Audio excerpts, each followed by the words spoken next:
السلام علیکم. د پی ټی وی پښتو خبرونو سره زه یم الیاس کاکړ او د نن د خاص خبرونو سرټکي. د نگران وزیر اعظم په یو ورځنۍ دوره نن پېښور ته ورسېدی. وزیر اعظم خیبر پښتونخوا اعظم خان په ایلي پیټ باندې وزیر اعظم ته ښه راغلی ووایه.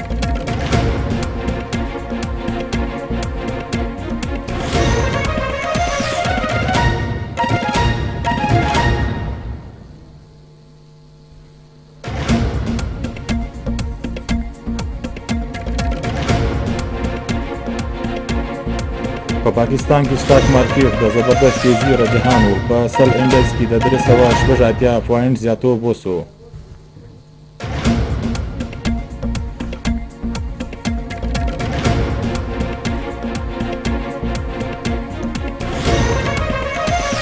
د عسکري مشرتابه او حکومت د سختو اسو په سبب پاکستانی معیشت د شواري او بحالي په لار روان سو.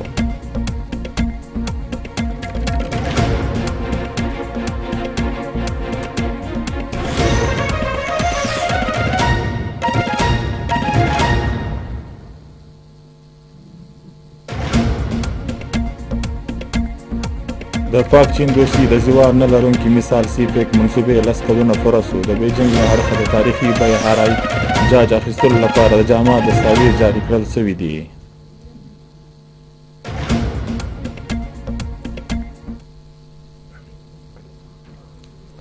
او اوس د خبرونو تفصیل. نگران وزیر اعظم په یو ورځنۍ دوره نن پېښور ته ورسېدی. وزیر اعلی خیبر پښتونخوا اعظم خان په ایلي پیټ باندې وزیر اعظم ته ښه راغلی ووایه. گورنر هاوس ته په رسېدو گورنر اجي غلام علي هغه ته ښه راغلی ووایه.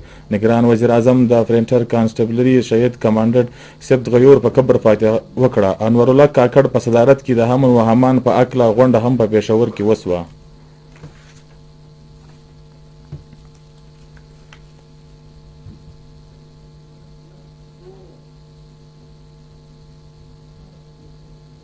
په پاکستان سټاک مارکیټ کې د زبردست تیزي رجحان و. په سل انډکس کې د 386 پوینټ زیاتوب وسو. په انډکس د 90,000 تعیناتي حد څخه تیر سو. د کالداري په مقابله کې د ډالر په قدر کې د کمبود لړۍ هم روانه ده. ډالر نور یو کالدار 8 پیسې ارزانه سو. په انټر بانک کې د ډالر 200 کالداري 50 پیسې ته را رسیدلې دي. د عسکري په مشرتابه او حکومت د سختو هڅو په سبب پاکستانی معیشت د شواري او بحالي په لار روان سو. د راتلونکي مالي کال لپاره 0.3% پورې شو سو. د بجلی پیداوار ډیزل سیمنټ پټرول او سرې په خرڅولو کې څرګند زیاتوب شوی دی. په سپتمبر کې په درآمداتو کې 1.15% پورې زیاتوب وسو. درآمدات 2.40 کروڑه ډالر پورې ور رسیدلی. په 2 میاشتو کې د ډالرو په بیه کې د 50 کالدارو څخه د زیات کمبود هم وسو.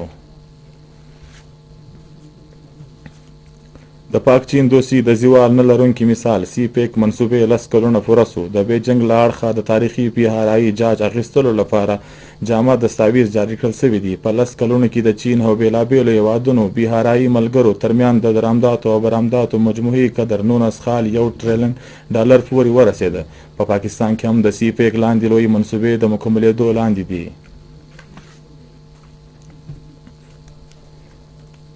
د بلوچستان زیاتره سیلاب ځپلي. یو کال وروسته د بدو حالاتو ښکار ته نگران وزیر اعلی بلوچستان میر علي مردان په صدارت کې د ځپلو د بحالي په اکله د پالیسي اینډ سټریټیجي کمیټې غونډه په کوټه کې وسوه. په غونډه کې د ویډیو لینک له لارې هړه لرونکي واکمنو ګډون وکړي.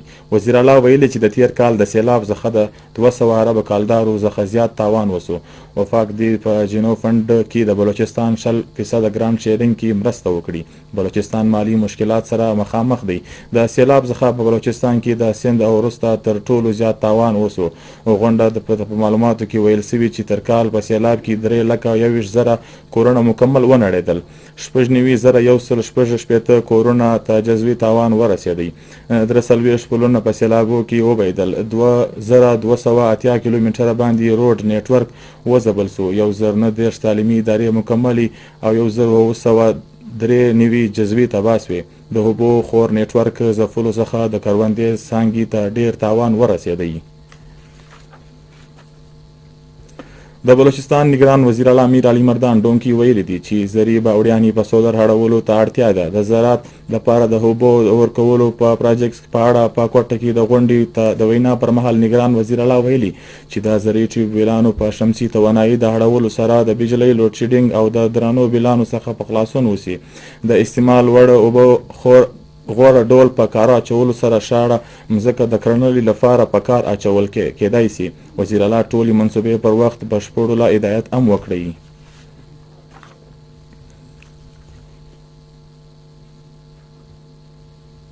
د کوټې په ملتیا په ټول بلوچستان کې د فلسطیني په مسلمانانو سره د یووالي څرګندونه وکړل. د جمعې د لمانځه وروسته مذهبي سیاسي ګوندونو او سیول سوسایټي د منځنۍ خطې په صورتحال احتجاجي لاروونو نه راوایستل. د اسرائیل په ضد بینران او پلیکارډونه پورته کړي.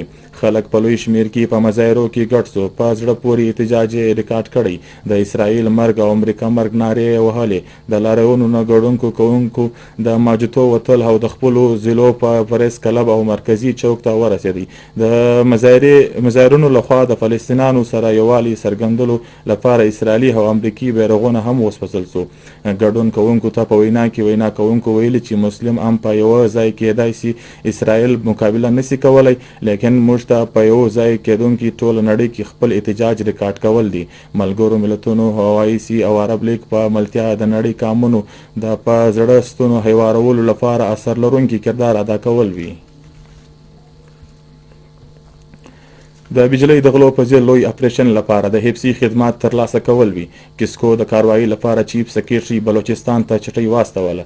په بلوچستان کې د بجلۍ د غلو څخه 12 کروړه 70 لکه کلداري جرمانې په مد کې وصول کړل شوي دي. 14,350 بیلانه ورکوونکو څخه هم 811 میلیونه کلداري اخیستل شوي دي. د بجلۍ د غلو په ضد 384 FIR په ټوله صوبه کې درج کړل شوي دي. په مجموعي ډول د بجلۍ د غلو په ضد 22,45,000 یونټ اټریکشن جرمانه په ضد جرمانه په مد کې لګول شوي دي او د بجلۍ په غلا کې یو وخت خلکو باندې ټول 14 کروړه 40 لکه جرمانې هم لګول شوي دي.